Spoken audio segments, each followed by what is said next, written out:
you know, when you first started climbing V1, V2, you're probably able to do a muscle up at the time. Do you think that made it more difficult to develop skills in the early days of climbing because you were just so strong?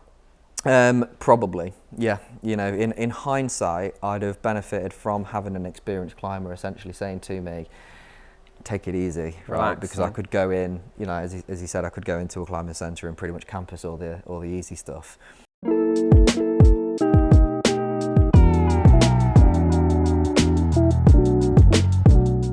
Hello and welcome back to another episode of Ask Lattice. So last time I was talking to Ed and we were talking about all things nutrition. So if you haven't seen that one, do go back and check it out. Today, however, we're talking about strength training and calisthenics. So stick around because Ed's got some cool things to talk about. So I want to get a little bit into your strength training background and calisthenics. And if you're watching us on YouTube, you can probably see Ed's got much bigger guns than me. So you've got quite an extensive history in calisthenics training, that's right, and strength training in general. And you did this before climbing. Yeah, so I mean, I got into climbing now probably 6-7 years ago, and prior to that, you know, I was training a lot in a gym throughout university. As a youth, I was pretty much into every sport going, really. So I was very much into my training. I always say to people, they were like, "Oh, you're obsessed with the gym, obsessed with training." From the age of 14, I had a gym membership for my birthday, and then every subsequent year following that. So, Nice. yeah, I mean, I've always kind of enjoyed training. It's very much a kind of an enjoyment thing, even outside of the performance benefit amongst other sports. I like training for training as well, and. Yeah, when I got to university, that's when I really kind of got into strength training and probably did the kind of classic 6 day a week sort of, well, they call them a bro split now, but it was kind of back and biceps, chest and triceps, that kind of stuff. And legs and shoulders. Interestingly, I was able to kind of motivate myself to train at a high frequency consistently with no real performance goal as such. I was just, as I said, training for enjoyment, you know, enjoying getting stronger, and things did change a little bit when I started to get into climbing, because I acknowledged that if I want to get better at climbing, I've got to actually climb. And, you know, I can't be carrying this fatigue from all this training. And obviously once I'd graduated, I was working and things like that. So had to be a little bit smarter in the way that I trained and the approach that I took. And one of the things for me was implementing more calisthenics-based training, because it was something that I could do at the climbing wall. So, you know, following a session, I could do bodyweight exercises, and again, I was quite influenced by some of the very kind of elite level calisthenics athletes on Instagram and things like that, and I'd watch these videos of people doing, you know, really impressive feats of strength and think, oh, that just looks super cool. Like, I'd really quite like to do that. But it also interested me that it was all, you know, body weight dependent, and it was very versatile, and you could see that the body was moving in its natural planes of motion. And I thought, It's quite skill based. Exactly. Sense, yeah. And I thought there's definitely some transferability here with climbing in the way in which you move on the wall. Could you explain to us what calisthenics training is? Yeah, so it's essentially body weight training.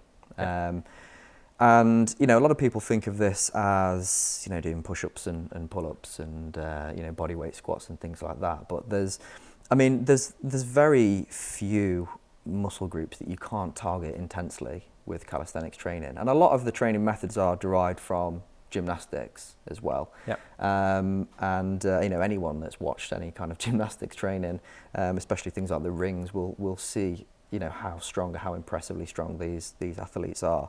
Yeah. And the other thing that's fairly unique with calisthenics is that there's quite a big element of isometrics. Okay. So if you think about all these kind of impressive bodyweight exercises, things like, as I said, human flags and planches and front levers, back levers, iron cross, all these things are all static. So they're all isometric. And of course, what do we do when we're climbing most of the time? When trying to maintain tension. Exactly, and when we're locking positions off or working on steep terrain and utilising the core, but we're very kind of, you know, rigid at times. And I think that element as well also kind of caught my eye, and I thought, well, that could be useful here. So it was more of just a way of being able to continuously challenge myself, keep things interesting, but also spend less time in a gym and more time in a climbing gym was probably the real driver behind it. Yeah. So do you think there's good utility in, say, someone that's not trained calisthenics before, incorporating that into their training program for climbing and building strength? Yeah, I would say so. As I said, I think it's a really, really versatile method of training.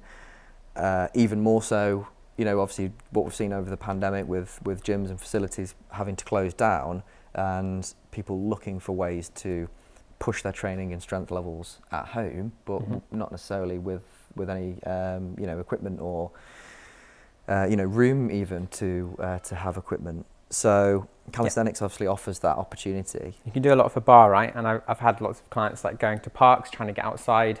Yeah. And you can do this in the park, can't you? There's loads of stuff you can do. Exactly, and even if you've got a TRX or rings, off a tree, off a post. I mean, I've even had for a short period of time resistance bands tethered to the post that's the washing line in my garden. No fancy equipment needed. Yeah, cool. Right, so I wanted to ask you what your strength training looks like at the minute. So you did loads of calisthenics training and were always in the gym before climbing. You came to climbing and you've started doing more calisthenics training now. What does it look like as a whole? Is that pretty much all you do for your S&C, your strength and conditioning? Or are you doing other stuff? Yeah, so I do still do a lot of the kind of traditional compound lifts, things like deadlifts, squats, bench press. Yep.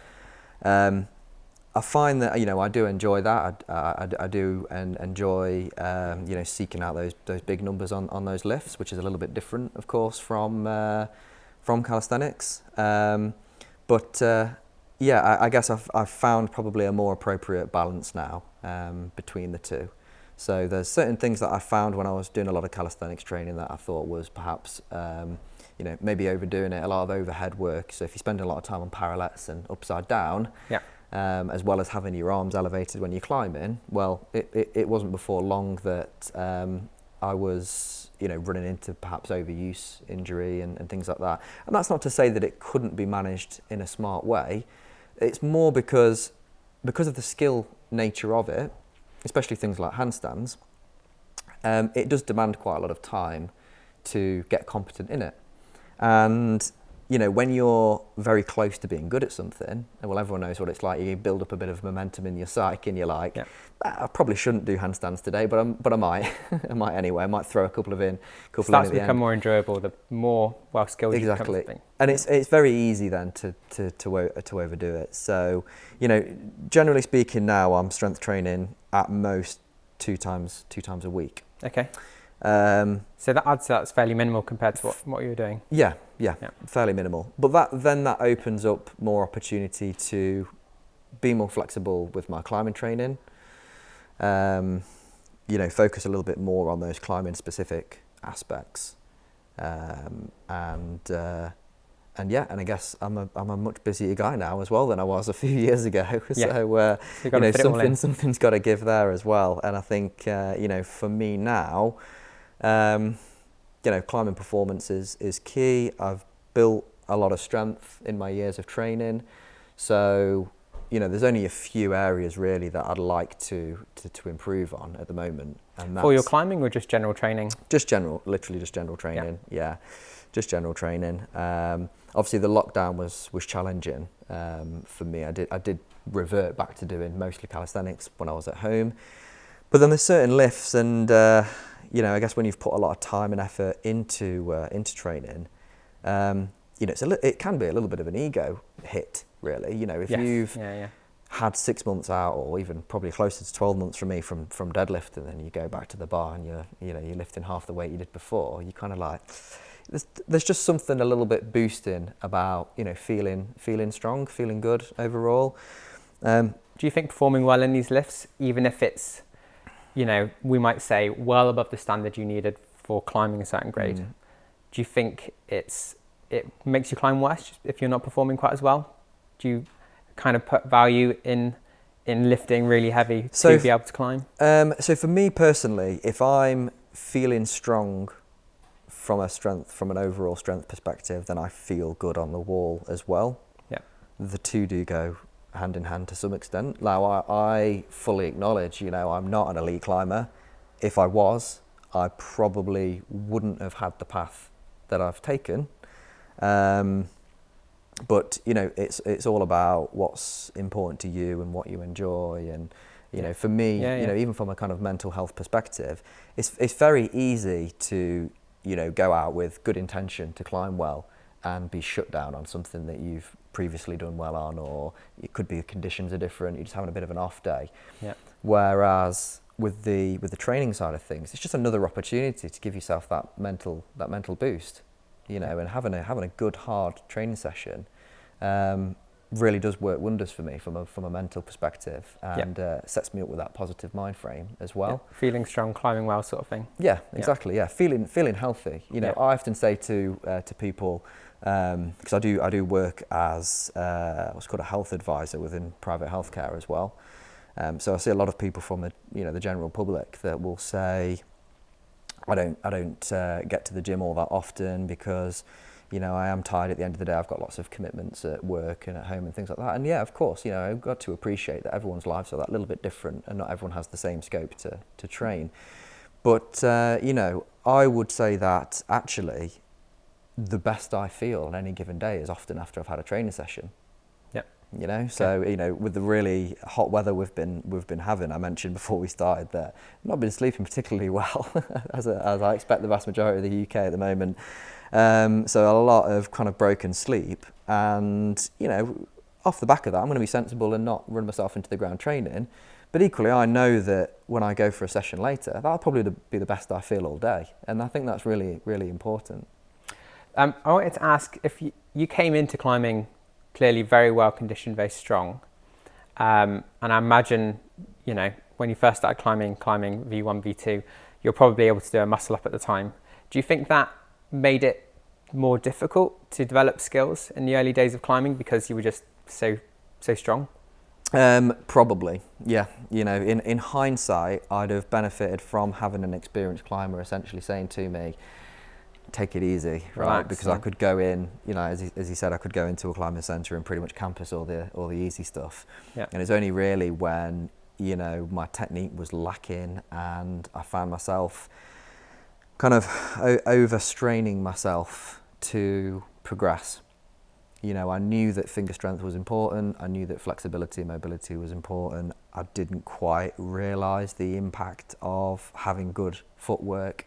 I understood, of course, that getting more weight of your feet made it feel easier on your hands. But at that moment in time and at that level of climbing, I could push through it anyway. Yeah. So I came away from sessions with trashed skin, sore elbows, sore shoulders, that kind of stuff, because I could force my way through it. And it was only after probably, a couple of injuries that really kind of set me back that I thought, I'm gonna take this from the beginning. And I pretty much, went in, into the climbing centre and tried to look at it from a fresh perspective and think, I'm gonna try and get up this as efficiently as possible, as opposed to as powerfully or as quickly as possible. Yeah, I think that's the difference between just practice or going into the gym and climbing, and then deliberate practice. So telling yourself like this, I'm here to learn skills, not just to climb. Yeah. I think that's something I see in climbers which, very strong, maybe they've got really good finger strength, or they've got one asset which is helping them get up stuff when maybe their movement isn't there. And actually coming back to them and saying, you can definitely climb this, but actually back to the easier stuff, just take it back a step and think about trying to climb efficiently and working on your skill more so than just letting strength or that one asset take you through the climb. Yeah. I think it's difficult if you've got that asset to take you through, because it's also can be a bit of an ego thing as well. I do this with flexibility, and I'm stuck on a board. I suck at basic, square on style. And I probably will try and stay away from it. But I think it's, you've got to put yourself in these situations and focus on the deliberate practice rather than just climbing lots. Yeah, absolutely. And the other thing is, there's, for me now, I recognise the difference between climbing something and getting a tick and climbing it well. Yep. And for me now, I would rather climb something well, unless of course it's just an awful problem that you just want to see the back of. I'm sure we've all had one or two where you keep dropping a final move and you just think, do you know what, I'm going to get through this, and when I do, I'm never looking at it again. Yeah, can't wait to finish it off. Exactly, yeah. But I mean, generally now I do try and take the approach of I want to try and climb something properly, I want to try and climb something well, and sometimes that might even mean if I'm doing like an indoor circuit, I'll aim for a flash, and if I get it, great, but then I might do it again and just think, well, actually, how could I have done that better? And I mean, I've got a very, very long way to go. I still think, I do put a lot of time into training, as I said, mostly through enjoyment. I don't feel that strength or even finger strength holds me back at the level that I'm climbing. And a really good example of that actually is that, for most people, or say for a lot of people actually, their climbing took a little bit of a hit over the pandemic. They weren't able to do that movement side train of and things. do that. Yeah, but for me, and being based in Sheffield and very, very short distance from some rock, it meant that I was able to get out more often. And even though I would say I took quite a leap backwards in terms of strength and definitely finger strength, because I actually suffered a pulley rupture just before we went into lockdown.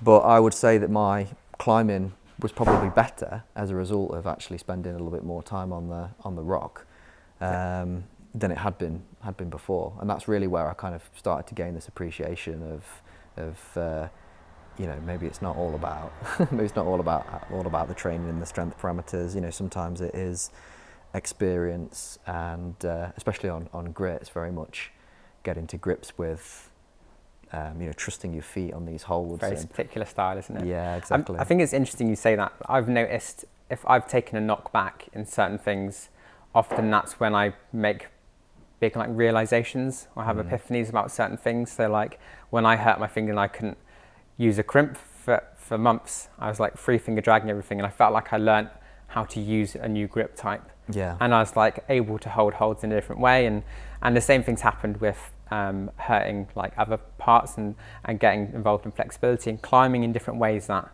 I just hadn't done before. And you make these big leaps forward when actually something else has like pushed you back, and then once you bring it all back together, you kind of develop as a climber, which I think is an interesting concept, that actually we can make the most of these bad times. Yeah.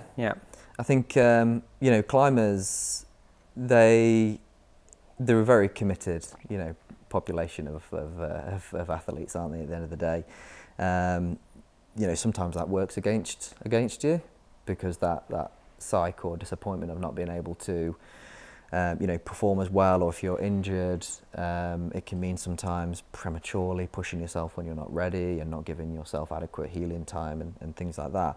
But also it can work, as you've said, it can work to help improve and actually basically make you a better all-rounder in the future. Because like you said, if you've got an injured finger, but thinking, actually my flexibility is not that great in these positions, perhaps I could work on that. Or, for me, one of the things that I found made a little bit of a difference is that I started to do more cardio. Now, you'd say, well, running and cycling is not necessarily going to be the most effective way of boosting climbing performance. But what it meant was, if I ever had to do, quite a strenuous approach, carrying loads of pads. All the way up to Stanage. Yeah, exactly, yeah. Especially if you're going up to kind of like the high neb and that kind of stuff where you're slogging up a hill. That's about 40-minute walking for some of you Americans that like have a 3-hour approach. Yeah, true. True, but just It's feeling... not very fit in terms of cardio then. Well, I'm just thinking like, feeling really fresh. Feeling warmed up and ready to go. Yeah. More than being, I'm really too tired now. I'm not that unfit. Yeah. I'm not that unfit. Yeah, I'm too tired to climb. That was a long walk. But I mean, like the little bit of, you do notice it. You do notice if you are that little bit fitter that walking uphill, is much less strenuous, and you tend to like recover that little bit faster as well between attempts. So it just means that the quality of your session overall is better, even if it's not having a direct impact on your performance on the wall. So yeah, I found some benefit of just doing a little bit more aerobic training as well, and it was nice to do something a bit different as well. Yeah, exactly. So one last question then, before we wrap up, and this is kind of a phenomenon we see with certain people. They might say, I'm like a non-responder to strength training, or I've tried to get stronger and I can't. What would you say to these people? Do you think there's something they're doing wrong, or are they just people which are non-responders to strength training? So unfortunately, there are always going to be, biological differences between individuals. This is very apparent in the elite. When you look at elite performers, say in sprinting, well, there's a very good chance that those people were fast, long before they did any training to enhance that. And you also do get individuals, and I've seen this myself through doing, performance testing, VO2 max testing, with people who have a very high natural baseline for aerobic capacity as well. Yeah. So there are differences, between individuals from a genetics point of view and how people respond to training. But I wouldn't ever say a person is completely, doesn't have the capacity to respond at all. It just might be that their approach is a little bit different. I mean, we're not talking about Olympic athletes here. We're not talking about people at the top of their game. These are people that probably are, they've tried it and they didn't see the gains they wanted, or they didn't maybe get as strong as they were expecting to. And so probably write it off a bit too early, I'd say. Yeah, definitely. I mean, consistency is really, really key with these things. Yeah. Muscle adaptation is very, very complex. There's lots of different mechanisms behind it. Some of those are neural, as people will know. Some of them are structural. Some people who are expecting to see muscle growth within a short period of time, perhaps need to be, more consistent and look at it from a more long-term perspective rather than kind of chasing these short-term gains.